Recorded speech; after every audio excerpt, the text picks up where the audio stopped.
The rain had not touched the Maldives for days, and the air over the archipelago shimmered with a kind of unnatural stillness, as if the ocean itself were holding its breath. The luxury resort, an island of polished wood, infinity pools and quiet American jazz drifting from hidden speakers, looked like a postcard designed to sell fantasies. But at 3:12 in the morning, long before any honeymooners stepped out for sunrise yoga or drone shots of turquoise shallows, one figure walked alone beneath the palm canopy, leaving no footprints behind. Not because he was light and not because the sand was firm, but because he knew where to step, on wooden walkways that left no imprint and no trace for those who might someday look back through satellite imagery. He had been trained for this long before he ever boarded the seaplane that brought him here under a false name. And he believed falsely that no one knew where he was. He was wrong. Mossad had been tracking him for 11 months, across 3 continents, 5 safe houses, and the shifting trust of allies and rivals who had no idea they were dancing around the orbit of a man who had orchestrated some of the most technically advanced covert attacks of the past decade. His name was a whisper across certain offices in Tel Aviv, where analysts had grown used to pinning photographs of lesser adversaries on white boards while this one remained unfixed, a ghost.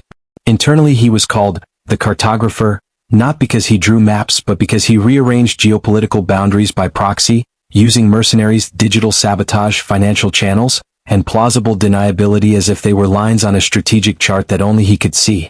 But when one operation he helped design nearly collapsed an intelligence asset network in Oman, Mossad's leadership decided the ghost could no longer be tolerated. They did not want him captured. They wanted him erased from all future equations. If you enjoy these secret operation stories, hit the like button. The first break came from a small detail. A luxury watch repair specialist in Zurich received a fancy timepiece through a courier, engraved with a phrase linking to a shell company known to one of Mossad's financial analysts. The analyst, a quiet woman named Yara, noticed the coincidence. She built a chain: watch repair, courier routes, shell company dividends, luxury asset acquisitions in the Gulf, yacht rentals, private jet manifests, and finally a last-minute booking at a resort in the Maldives.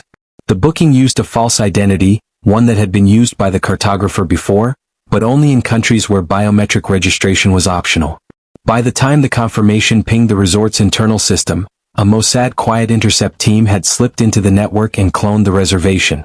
The director of Mossad read the report at 6:17 in the morning and gave the order: isolate the target, confirm his presence, and prepare an elimination plan that would show no trace of foreign involvement. No gunshots, no obvious poison, no digital leak that could be traced. The cartographer had too many enemies, and the world was too full of shadows for his death to be pinned on any single hand. The operational planning began in a conference room without windows deep inside the Kiryat military compound in Tel Aviv. 3 operatives were tapped for insertion, all seasoned in undercover infiltration and close contact elimination. Their covers were complicated, designed not just to deceive resort staff, but to withstand scrutiny by foreign intelligence agencies scanning for anomalies in tourism data. The Maldives, after all, was not simply a paradise. It was a meeting point for powerful men who preferred blue water negotiations to boardrooms. The Israelis knew this. So did the Gulf states. So, increasingly, did Russia and China. To get a team inside without raising flags, they had to blend into the tourist ecosystem. Honeymooners, influencers, wealthy retirees, crypto entrepreneurs pretending to be wealthier than they were. The Mossad team arrived in staggered intervals, each by seaplane, each carrying luggage that looked expensive but contained gear hidden in sunscreen bottles, drone components in hairdryer casings, and communication devices embedded in credit card chips that only worked within 50 meters of one another. The first operative, Dagon, played the role of a cybersecurity consultant from Singapore. He looked the part, lean, bespectacled, and disinterested in everything except his tablet, which in reality was a disguised mapping terminal for the resort's Wi-Fi, Bluetooth, and cellular spectrum. The second operative, Sharon, posed as a honeymooner traveling alone after a dramatic breakup, a persona that granted her both sympathy from resort staff and solitude from curious guests. The third, Reuven, appeared as a fitness influencer with more muscles than followers, which made him nearly invisible in a resort filled with men trying to photograph their abs at sunset. The target had arrived 2 days earlier under the name Karim Al-Fadil, accompanied by a woman who called herself Kira but whose passport originated from a country known for manufacturing cover identities on short notice. They occupied a private overwater villa on the far edge of the resort, one of those exclusive bungalows reserved for celebrities and millionaires who disliked privacy only until they needed it. From the moment they checked in, Mossad's network tap delivered a constant stream of metadata. Room service orders, Wi-Fi login activity, electronic keycard usage. But none of it confirmed that the man in the villa was truly the cartographer. This required eyes on target. On the third night after insertion, Dagon attended a stargazing kayaking tour, advertised by the resort for adventurous guests. The tour was useless, a guided paddle around the lagoon with lanterns dangling from the kayaks, but Dagon used the opportunity to drift within binocular distance of the target's villa. He saw movement inside, shadows crossing behind gauzy curtains, the brief glow of a laptop screen. He took a timed light exposure using a modified camera that could extract facial contours through fabric when the backlight was strong enough. It wasn't perfect, but when the image was transmitted to Tel Aviv and analyzed by a deep learning recognition model enhanced with years of clandestinely collected data, the result arrived with a 94.7% match. The cartographer had been found. Confirmation accelerated the operation. Within 24 hours, the cartographer was scheduled to meet a courier arriving by private speedboat to deliver encrypted hard drives containing data linked to a sabotage network in Eastern Europe. Mossad did not know the contents of those drives, only that retrieving them risked diplomatic entanglements with nations they preferred not to provoke. Eliminating the target before the handoff would prevent the network's expansion and destabilize elements hostile to Israel in the Caucasus region. Timing was critical. The cartographer was expected to leave the Maldives within 48 hours. If you enjoy these deep dive covert stories, subscribe for more. Shiren's job was proximity infiltration. She positioned herself strategically at bars, beaches, spa walkways, never too close to the target's villa but close enough to be seen by the cartographer's companion, the woman named Kira, who seemed to operate as his personal early warning system. Shiren staged small interactions, dropping a towel near her, apologizing, sharing a laugh. Small things. Enough to be remembered without being noticed. Enough for Kira to eventually decide Shiren was a harmless solo tourist, emotionally broken, distracted, non-threatening. People saw what they wanted to see, particularly in paradise. Reuven's job was physical reconnaissance. Each morning before sunrise, when the resort staff still moved half asleep between maintenance sheds, he jogged laps around the island, memorizing guard rotations, boat schedules, and the precise location of underwater currents that could carry a body out to sea. The Maldives had no tide strong enough to hide a crime completely, but they had currents that, with precise timing, could turn the ocean into an accomplice. Mossad did not want a body. They wanted a disappearance. Meanwhile, Mossad analysts back home pored over the target's digital footprint, looking for vulnerabilities. A compromised Android application on Kira's phone provided one. She had installed a meditation app that was actually a spyware tool designed by a Balkan cyber-mercenary network.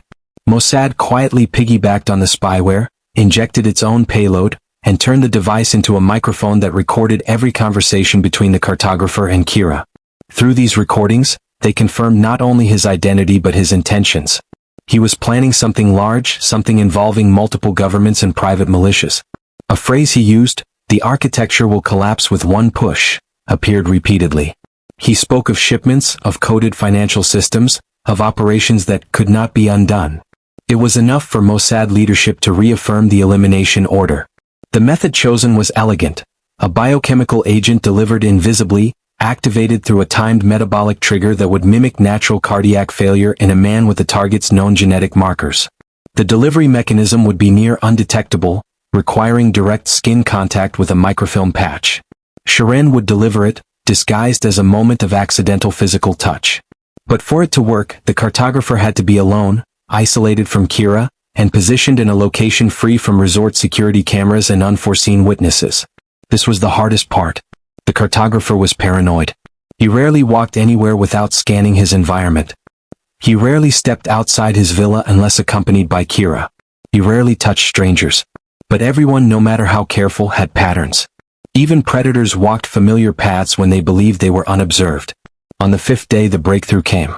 At 2:43, Kira argued with the cartographer in their villa. The recording captured it. Sharp words, accusations, something about mistrust, something about him planning a private meeting without her. At 2:57, a door slammed. Footsteps followed. Then silence. Kira had left the villa and walked toward the ocean lounge, where she ordered 2 drinks and sat alone, staring at the dark water. Moments later, a different door sound came through the audio feed, the cartographer leaving the villa. Not toward Kira. Toward the southern boardwalk. Alone. Dagon alerted the team. Shiren slipped on a silk wrap and left her villa, barefoot, carrying a small bottle of expensive perfume she had never intended to use. Inside its hollowed-out glass was a microfilm patch smaller than a fingernail. Reuven positioned himself 5 meters behind the bend in the boardwalk where the security cameras had blind spots created by swaying palms. He pretended to stretch, looking like a fitness addict preparing for a sunrise jog. His role was intervention. If anything went wrong, he would handle it. The cartographer walked calmly, hands behind his back, like a man enjoying the tranquility of the resort. He had no idea 3 Mossad operatives had shifted into position around him like closing jaws. And then, Shiren saw her moment. Shiren slowed her steps, pretending to be lost in thought, the perfume bottle lightly swinging from her fingertips. The boardwalk creaked beneath her as she approached the bend. She calculated distance silently in her mind, 12 meters, 9, 6. The cartographer turned slightly, recognizing another presence on the path, and Shiren made her move with the kind of soft clumsiness only highly trained professionals could perform without betraying intent. She let the silk wrap slide from her shoulder, gasping softly as if startled by her own slip, stepping forward instinctively to catch it. In that tiny window she collided with him, lightly, apologetically, convincingly. Her hand brushed his forearm, fingers grazing skin for less than half a second. But half a second was enough. The microfilm patch adhered instantly, nearly invisible to the naked eye, activated by contact with warm skin. Shiren withdrew her hand immediately, stepping back with a vulnerable smile that played into her cover. The cartographer offered a curt nod, eyeing her with mild suspicion, but saw nothing that betrayed her as a threat. She gave another apology, flustered, and walked away quickly, careful not to overdo it. Her heart raced, but her breathing stayed measured. Operative Conditioning Protocol Level 4. Behind the trees, Reuven exhaled slowly. Phase 1 completed. The biochemical agent in the patch was sophisticated, coded to break down upon biological absorption, leaving no residue. Once absorbed through the cartographer's skin, the compound would travel into his bloodstream, triggering a chain reaction timed to activate several hours later. It would cause a metabolic cascade resembling a spontaneous cardiac arrhythmia, one that even advanced autopsy teams would classify as natural death due to genetic predisposition. Mossad had refined the formula over years, using it sparingly and only for targets classified as extremely high value and politically dangerous. The cartographer was at the top of that list. And yet, as every operative knew, missions rarely followed immaculate design. At 6:21, 4 hours after the patch delivered its biochemical load, the cartographer was still alive. He should have been showing minor symptoms by now, fatigue, dizziness, subtle confusion, but instead he walked calmly to breakfast, accompanied by Kira, who appeared to have reconciled with him after the nighttime argument. Dagon monitored their movements from his villa, tracking their walking pattern metrics through the resort's Wi-Fi triangulation. The cartographer's gait was steady. His vitals, captured through Kira's compromised smartwatch, looked normal. Mossad scientists in Tel Aviv reviewed the biometric data in real time and questioned whether the patch had even delivered its payload. This was impossible, Shiren told herself. She had felt the exact moment the patch made contact. It adhered properly. She had executed flawlessly. But missions spiked adrenaline with doubt, the kind that seeped into the cracks of even the strongest training. By 8:30, alarms began to rise inside the Mossad command channel. The cartographer had booked a private dive excursion for 10 o'clock, and the diver assigned to escort him was not resort staff but a contracted individual with an intelligence footprint flagged by multiple nations. If the cartographer suspected assassination, the dive boat could be an escape route. Worse, if he received the courier's encrypted hard drives before the metabolic cascade triggered, he might hand them off underwater, using a pressurized exchange capsule, a method used by networks who preferred secret transfers masked by recreational tourism. The Mossad team had to reassess quickly. If you enjoy these deep cover intelligence breakdowns, don't forget to like and share the story. It helps bring more hidden operations to life. The next 30 minutes unfolded with controlled panic. Dagon intercepted the digital scheduling system and delayed the dive briefing by inserting a fake technical notification. Reuven ran a surveillance tail on the contracted diver, tracking his path through the resort's docking area. Shiren monitored Kira from a distance, noticing something unsettling. She looked tense, scanning her surroundings with sharper instincts than before. The night's argument may not have been personal at all. It might have been professional, some internal disagreement within their network that Mossad didn't yet understand. Meanwhile, Tel Aviv scrambled to review every factor that could have compromised the biochemical agent. Environmental humidity, sweat saturation, sunscreen residue, genetic anomalies, metabolic irregularities, all passed through rapid analysis models. One scientist flagged a possibility. The cartographer had a known history of experimental supplement use, including compounds that enhanced enzyme resistance.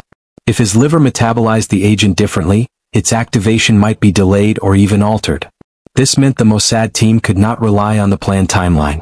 The director issued a directive to the field: prepare for contingency elimination. In the Maldives, of course, contingency elimination was an art of its own. Guns were too loud, knives too intimate, drowning too suspicious, falls too improbable. Everything had to blend into the fabric of resort life, into the daily chaos of tourism where humans carried their own carelessness as natural camouflage. The kill had to be invisible. Unquestionable. At 9:16 something shifted. Kira left the breakfast area alone, moving with deliberate purpose toward the villa. The cartographer remained behind, sipping tea, checking his phone, tapping out coded messages that passed through multiple encrypted layers. Dagon intercepted fragments but couldn't decrypt them. Whatever message he was sending, Mossad suspected it was an alert. He might already know he was compromised. Shirin switched her position to maintain a line of sight through reflective glass panels that gave her a mirrored view of the dining area. The cartographer's expression was unreadable. Calm but not relaxed. He was weighing something, whether to flee, whether to stay, whether the Maldives was still safe. Mossad needed to accelerate. Reuven jogged to the resort's maintenance dock, where a private boat used for excursions was being cleaned by a staff member.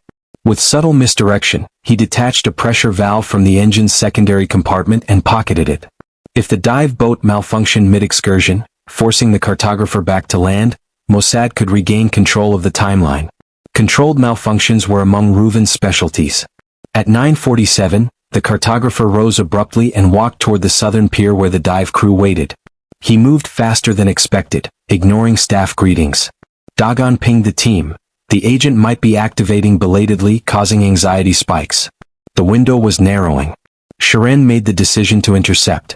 She walked toward the pier with a timing so precise it seemed accidental. As the cartographer approached, she pretended to receive a call, stopping directly in his path, lifting her phone to her ear with a bright, oblivious smile. The cartographer halted, momentarily blocked. She apologized again, stepping aside with the same persona she had established earlier. He brushed past her without a word. But in that instant, her eyes detected something subtle yet unmistakable.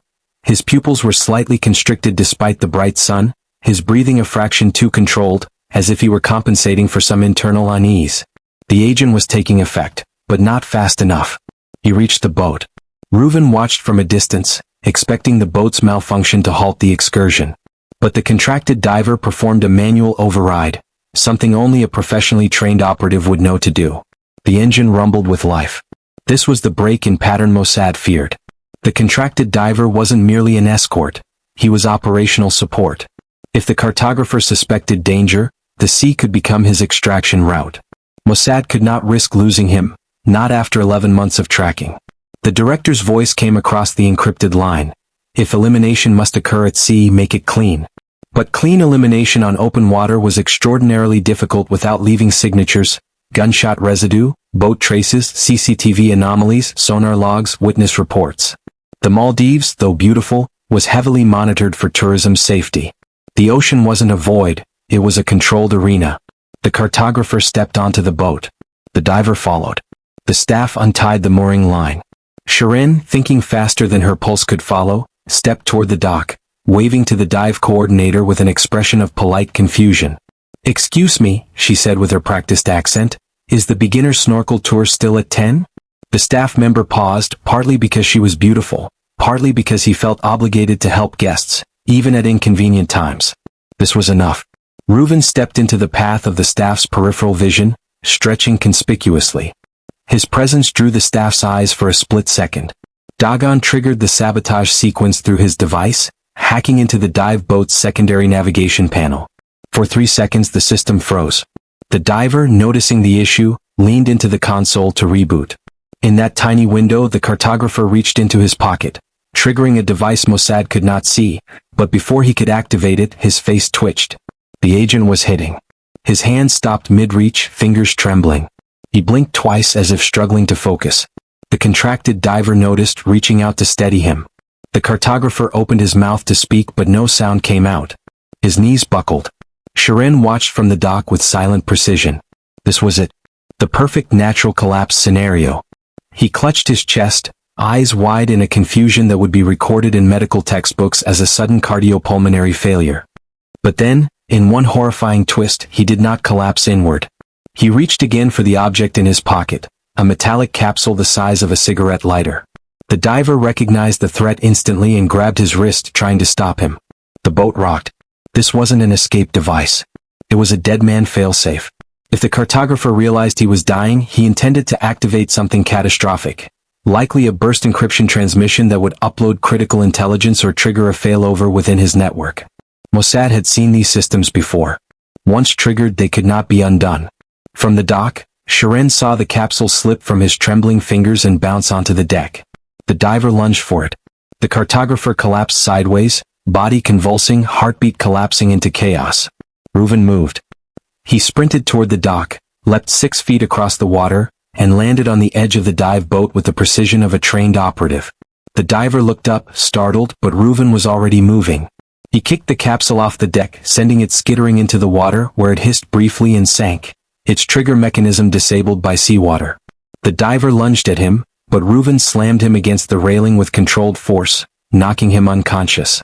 Shirin inhaled sharply. Dagon watched from the villa through his binocular lens. Tel Aviv listened in silence.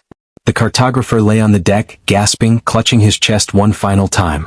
The metabolic cascade had reached its apex. His pupils dilated.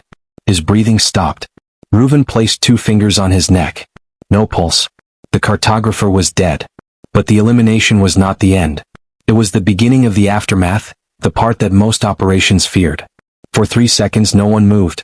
The sun hung low, glinting off the water with a serenity that mocked the chaos rippling beneath its surface. The dive boat drifted gently, rocked by currents that carried the screams of seagulls, not humans. Reuven stood still over the lifeless body of the cartographer, his mind shifting instantly from aggression to operational clarity. Shirin watched from the pier, eyes darting between the unconscious diver, the sinking capsule, and the resort staff now beginning to take notice. Dagon's voice hissed in their earpieces, steady but edged with urgency. They had to disappear into the fabric of the resort again before anyone understood what had happened. If you enjoy these high-stakes covert operation stories, hit the like button to support the channel. Reuven immediately moved into the next phase of the operation. He dragged the diver into the boat's storage compartment and closed it, leaving him breathing but incapacitated. The cartographer's body needed to appear as a man who suffered a random medical collapse mid-excursion. Nothing about the scene could hint at interference. The diver was a complication but solvable. A simple story: the diver fainted. Heat exhaustion. Dehydration. Any explanation would hold. Tourism was full of such incidents. Shirin stepped into the boat, her bare feet silent on the deck. She knelt beside the body, adjusting the cartographer's arm into a natural position, tilting his torso to avoid suspicion of foul play. She checked for bruising or marks left by Reuven's intervention. None. The agent had worked exactly as designed. No injection site. No abrasions. Only the signature of a heart that had violently malfunctioned. The Maldives medical examiner would find nothing unusual beyond the tragedy of a sudden cardiac event.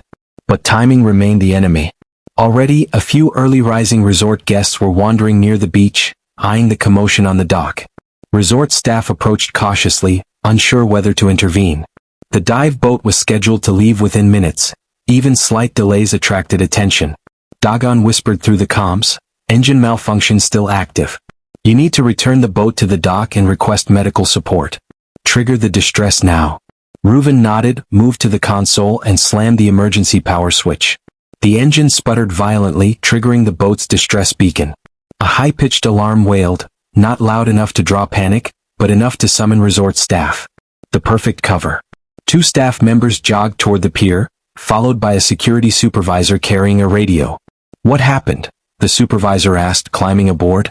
Reuven didn't break character. He transformed instantly into the panicked fitness influencer persona he had established upon arrival. He collapsed. Just collapsed. We were about to start the dive and he grabbed his chest. His voice shook convincingly. "And the diver? He fainted too. I don't know what's happening. Shirin added the emotional layer Mossad needed. I saw it. He just fell. It looked like a heart attack. She let her breath tremble, her hands shaking just enough to sell believable fear. You have to help him. The staff radioed for medical assistance. 2 paramedics arrived by golf cart in 90 seconds. They knelt over the cartographer's body, performing basic checks, initiating resuscitation procedures. Their foreheads wrinkled when they saw how his pupils reacted, or didn't. Within moments, they exchanged the silent glance of professionals who have seen death too many times to misinterpret it. One of them finally said, "He's gone."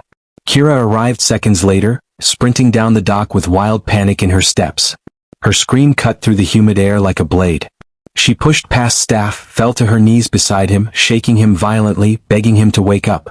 Her acting was too good, too desperate, because it wasn't acting. Whatever she was to him professionally, she had also held him personally. That much was clear. Shirin stepped backward carefully, keeping herself within the crowd but out of Kira's direct line of sight. The last thing she needed was for Kira to connect her to their earlier encounter. But Kira was too consumed with grief or rage to notice. The medical team confirmed the death again. Resort management arrived, adopting the sterile calm required for tragedies that occasionally touched paradise.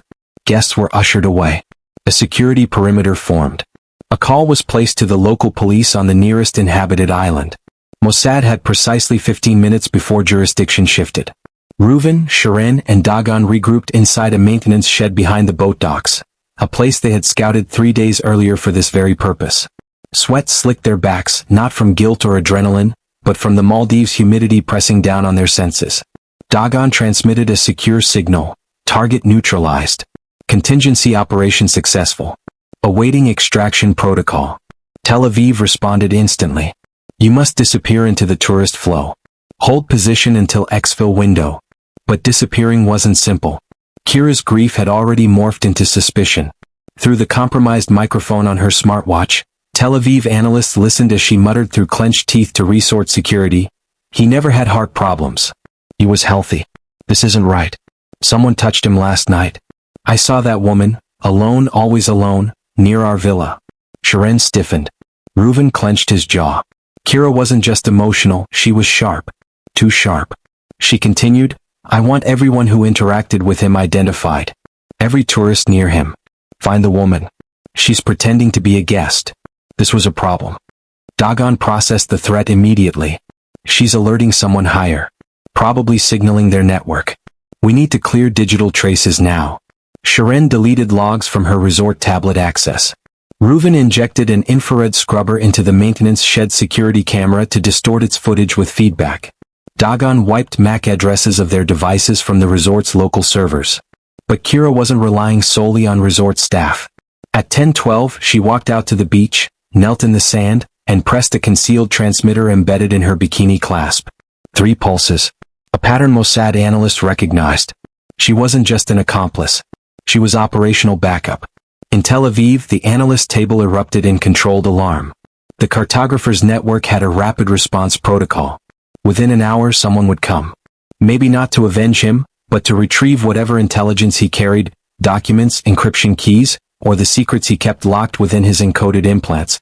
Mossad had intercepted most of his plans, but they had not intercepted all of them. This meant one thing. Mossad operatives were now targets on a shrinking island.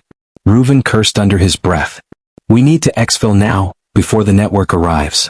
But exfiltration from the Maldives wasn't as simple as boarding a plane. The resorts tracked all seaplane departures. Immigration monitored all foreign exits. The cartographer's death would trigger enough small whispers to ripple into national security channels. If Mossad attempted to leave immediately, it would look suspicious. Worse, the cartographer's network would scan all outgoing manifests. They had to vanish within the resort itself, long enough for the incident to be declared natural and the resort to resume normal operations. Then and only then could they exit. The team adopted separate covers again, blending back into the resort population. Reuven went to the gym, sweating through a brutal workout, visible, normal, unassociated with the morning's incident. Shirin went to the spa, booking a massage and allowing herself to be seen crying quietly, pretending the death had triggered old emotional wounds. Dagon remained in his villa, posing as a guest doing remote work on encrypted corporate systems. But all three remained hyper-aware of Kira. Her behavior escalated. She interrogated staff, demanded CCTV review, claimed she had seen a suspicious man jump onto the dive boat before her partner collapsed. She insisted that the resort provide her access to guest records. When they refused, she stormed into the administrative office and attempted to access a terminal, forcing 2 security guards to restrain her. She was desperate. Not because she wanted justice, but because she understood the geopolitical implications. The cartographer's death wasn't just personal. It was a tectonic shift in the balance of covert power. His network would fracture, splinter, retaliate, or collapse under the weight of leaderless confusion. If you're fascinated by these high-stakes spy conflicts, tap the like button. It helps uncover more stories like this. By sunset, a private yacht appeared on the horizon. It anchored outside the resort perimeter, too distant to be tourism, too steady to be accidental. No AIS signal. No national flag. A dead zone on maritime tracking. Mossad analysts recognized the ship from previous sightings near conflict hotspots. It belonged to a shadow contractor group with loose ties to the cartographer's network, part mercenary force, part cyber warfare vessel. They were here for extraction. Or elimination. Dagon sounded the alert. They're scanning for us. Reuven tightened his jaw. We need an escape vector. Now. Sharon tied her hair back, her mind already calculating. Currents, shadows, blind spots, nighttime seaplane patterns. Tel Aviv issued an emergency protocol. The operatives would be extracted not by air, but by sea, using a disguised fishing vessel from a neighboring inhabited island. But to reach that vessel, they had to evade the yacht's thermal sweeps, resort security patrols, and Kira's growing hysteria. At 22:14, Mossad gave the go signal. Reuven left his villa first, slipping into the ocean from a dark wooden staircase at the back edge of the resort. He swam underwater for 30 meters using a silent propulsion anklet. Sharon followed 5 minutes later, timing the staff patrols precisely. Dagon came last, destroying his device and scattering the pieces into separate coral formations to prevent data retrieval. As they swam along the reef shelf, they saw lights from the mercenary yacht sweeping across the water like searching eyes. Every time the beam passed overhead, they froze against the reef wall, blending into the dark shapes of coral outcroppings. Once they reached the edge of the lagoon, they surfaced briefly. A small low-powered fishing boat bobbed in the distance. Reuven whispered, "Go." They swam the remaining distance beneath the starlit sky, salt stinging their eyes, lungs burning from controlled breathwork. When they reached the boat, a Maldivian fisherman pulled them aboard without asking questions. He didn't need to. His fear showed he had been paid well not to understand the men and woman dripping seawater onto his deck. As the fishing boat drifted away, the mercenary yacht launched a smaller vessel, late, searching, aggressive. But the currents carried the Mossad team into the maze of inhabited islands, where hundreds of small boats moved in the darkness like stars on water. They disappeared into the constellation of local life. By dawn, they had reached a remote port. By noon, they boarded a supply vessel disguised as aid workers. By nightfall, they were gone from Maldivian waters entirely. Back at the resort, officials ruled the death as natural cardiac failure. The diver awoke groggy, unsure what had happened. Kira disappeared aboard the mercenary yacht before local police could question her. The cartographer's network fractured across the Middle East, the Balkans, and Central Asia. Some factions blamed rivals. Others blamed internal betrayal. None suspected Mossad, or at least none could prove it. In Tel Aviv, the director of Mossad received the final debriefing. The cartographer is removed from the field, the report said. Operational threat neutralized. But the director, a man who had seen too many missions create new enemies even as they eliminated old ones, simply closed the file and whispered, "For now." The Maldives returned to its dreamlike calm, honeymooners arriving once again to take drone shots of turquoise lagoons, never knowing that beneath the surface of paradise, a silent war had played out on wooden boardwalks and moonlit waters. And Mossad, the unseen storyteller, slipped back into the shadows, already watching the next name on the unfinished list. If you enjoyed this cinematic deep dive into hidden Mossad operations, hit like and subscribe for more classified stories brought to life.